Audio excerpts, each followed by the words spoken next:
ভাই, আপনি হোয়াটসঅ্যাপে যে কোনো চ্যাট এমন ভাবে লুকিয়ে রাখতে পারবেন যে কেউ জীবনে খুঁজে পাবে না। তো এই কাজটি কিভাবে করবেন আজকের এই ভিডিওতে আমি সম্পূর্ণ ভিডিওটি পোস্টটি দেখিয়ে দিব। যাওয়ার আগে বলি, এরকম ভিডিও পেতে আমার চ্যানেলটি অবশ্যই সাবস্ক্রাইব করে রাখবেন, যা আপনার দৈনন্দিন জীবনে প্রচুর কাজে দিবে। তো চলুন কথা না বাড়িয়ে ভিডিও চলে যায়, লেটস চেক ইট আউট।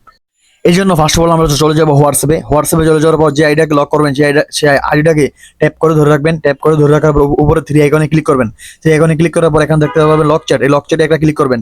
এইবার এখানে নিচে দেখতে পারবেন কন্টিনিউ, এই কন্টিনিউতে একটা ক্লিক করে দিবেন।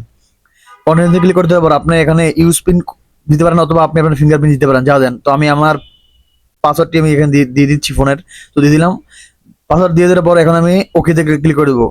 ওকেতে ক্লিক করে দেওয়ার পর এখানে উপরে দেখতে পাবেন লক চ্যাটস, এখানে ক্লিক করে দেবো। এখানে ক্লিক করে দেওয়ার পর আবার আমি আমার এগেইন আমার পাসওয়ার্ডটি দিয়ে নিব। তো পাসওয়ার্ড হয়ে গেলে আপনাদের সামনে এরকম একটা ইন্টারফেস শো করবে। এখান থেকে আপনারা থ্রি আইকনে ক্লিক করবেন। থ্রি আইকনে ক্লিক করলে দেখতে পারবেন চ্যাট লক সেটিং, এখানে ক্লিক করবেন। এখান থেকে এটাকে ইনেবল করে দিবেন। ইনেবল করে দিলে এখান থেকে আপনি একটা কোড লিখে দিবেন, যে কোডটা আবার সবসময় মনে রাখবেন, ঠিক আছে?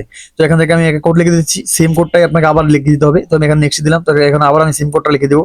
আপনাকে আপনারা যে কোনো একটা কোড লিখে দিতে পারেন, তো ডান লিখে দিবেন। তো এখানে আমি যদি বের হয়ে গেলে এখান থেকে বের হয়ে আমি যদি এখন হোয়াটসঅ্যাপে যাই, তারপরে দেখতে পাবেন যে এখানে আপনার আইডিটা এখন আর নেই। এখানে এটা আইডিটা হাইড হয়ে গেছে। তো এখানে আমি যদি ওই সিক্রেট কোডটা লিখে সার্চ করি, তাইলে এই আইডিটা আমি পাবো। তো আপনারা চাইলে আমার মতো এরকম আপনার চ্যাটস হাইড করে রাখতে পারেন।